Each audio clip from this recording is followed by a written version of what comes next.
இப்ப நான் சொன்னேன். ரோஹித் அடியடியும் அடிக்க போறேன் நான் மும்பை டீம் ரிவ்யூலே சொன்னேன். ஆமா ஐபிஎல் கரியர்ல அவரோட ஃபாஸ்டஸ்ட் 50 இது. அதே மாதிரி மும்பை வந்து ஃபர்ஸ்ட் 220 பிளஸ் சேஸ் பண்ணிருக்காங்க. அப்புறம் வந்து அகைன்ஸ்ட் சிங்கிள் டீம் வந்து அதிக ரன் ஸ்கோர் பண்ணது விராட் கோலியை தாண்டிட்டான். பிபிகேஎஸோட விராட் கோலி தான் இதுக்கு முன்னாடி சிங்கிள் பிளேயரா ஒரு டீமோட அதிக ரன் இருந்தது. இப்போ ரோஹித் வந்து கேகேஆரோட 1150 என்னவோ நினைக்கிறேன். ரிக்கில்டன் கூட அப்பப்ப சான்ஸ் எடுத்தான். ரோஹித் வந்து கிளீனா எல்லாமே அடிச்சிட்டு இருந்தான். அந்த மெரிட்ல அடிச்சான் ரோஹித் எல்லாமே. ஆனா ரிக்கில்டன் ரொம்ப டெஸ்பரேட்டா அடிக்க போயிட்டே இருந்தான். அது நல்லா தெரிஞ்சது. ரோஹித் அந்த மாதிரியே தெரியல.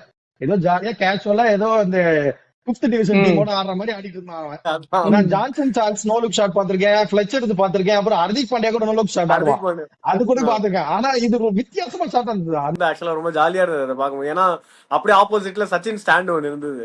அதுவும் அதே மாதிரியான ஷாட் தான். அது அதே அதை ரிசம்பிள் பண்ணி இவனுக்கும் ஒரு ஸ்டாண்ட் வைக்கணுங்கிறதுக்காக ஏதாவது ஒன்று சிம்பாலிக்கா சொல்ல வரானாங்கிற மாதிரி கமெண்ட்ல பேசிட்டு ஜாலியா இருந்தது பாக்க. நல்லா இருந்தது. ஒரு வாட்டி கூட இந்த பக்கம் திரும்பி பாக்கலடா. பிரீவியஸா ஆடுவான். நோ லுக் எப்படின்னா நீ கிரவுண்ட்ல இருந்து பால் எடுத்துட்டு கிரவுண்ட தான் பாத்துட்டு இருப்பாங்க. ஆமா இந்த பக்கம் ஆடிட்டு ஸ்ட்ரெயிட்டா பாத்துக்கிட்டே இருக்கான். எதை பாக்குறான்னு தெரியல. ஜாலியா இருந்தது ஆக்சுவலா. முதல் மேட்ச்லயே அடிக்க ஆரம்பிச்சிட்டான். எனக்கு தெரிஞ்சு இதே மாதிரிதான் ஆட போறான் ஃபுல் ஐபிஎல்லும். அது மட்டும் தெரிஞ்சிச்சு.